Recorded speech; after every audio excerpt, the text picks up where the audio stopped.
It's a quiet crisis happening almost every day throughout Michigan. Mentally ill boys and girls being turned away by hospitals because of a lack of room and a lack of resources. The 7 investigators have spoken to dozens of parents whose children were let down by a broken system. Well, tonight, investigator Ross Jones continues his series, Waiting for Disaster. Ross. Carol and Stephen, it seems inhumane. Hard to believe that in the most developed nation in the world, hospitals could be turning away desperate boys and girls. Plenty of parents and children couldn't believe it either until it happened to them. There really wasn't anything we could do except just try to get through the day with as little injury as possible. At the heart of Brian Kirchner's crisis is his 16-year-old son.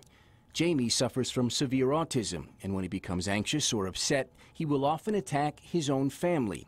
In July, he came after his mother while she drove the family car. It was a crisis every single day.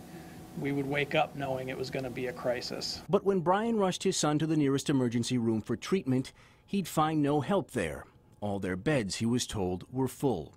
And when he called other hospitals across the state, over and over again, we were told the same thing. We just don't have enough beds. At Beaumont Hospital in Royal Oak, doctors there couldn't treat Jamie, but they feared turning him away could put him or his family in danger. So they decided to hold him instead. He spent essentially 19 days restrained to a hospital bed with leather straps on his wrists and his ankles and under very heavy medication. Your 16-year-old son is strapped to a bed because no hospital could take him. That's correct. What happened to Jamie is difficult to believe, but children and their parents all across the state experience it almost every day. After our story in June chronicled the 5-week wait for Kelly Miltimore's son Liam, we heard from scores of parents who lived through the same nightmare. All they could do was send us home, tell us to come back the next day, and try again. They said they don't have any beds. There wasn't anywhere to go. These 6 parents are just a sample of the dozens who reached out to us. For some in crisis, the wait was hours. For others, it lasted days or weeks. You take them to the hospital and hope that they can help. Kristen Wickens brought her daughter to the University of Michigan Hospital after she told her she wanted to die. Came to us one night and said, I have just for the last couple of weeks have been contemplating killing myself, Mom. I have a plan on how to do this. The hospital couldn't help. Instead, she said, they asked her to come back the next day to see if any beds opened up. So Kristen got back in the car and took her suicidal daughter home. Nicole Williams was turned away too when she needed emergency care for her 8-year-old son.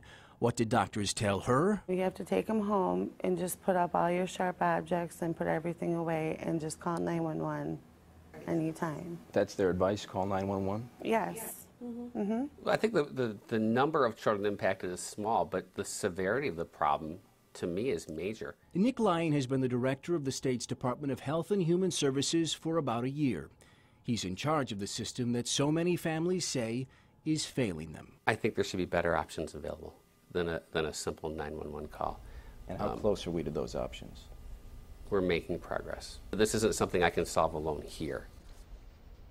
But progress isn't coming fast enough for families in crisis today, and there are no signs significant progress is even on the horizon. In fact, some hospitals in our state who could add more beds to address this problem are choosing not to. How do they justify that? Well, part 2 of our investigation is tonight at 11.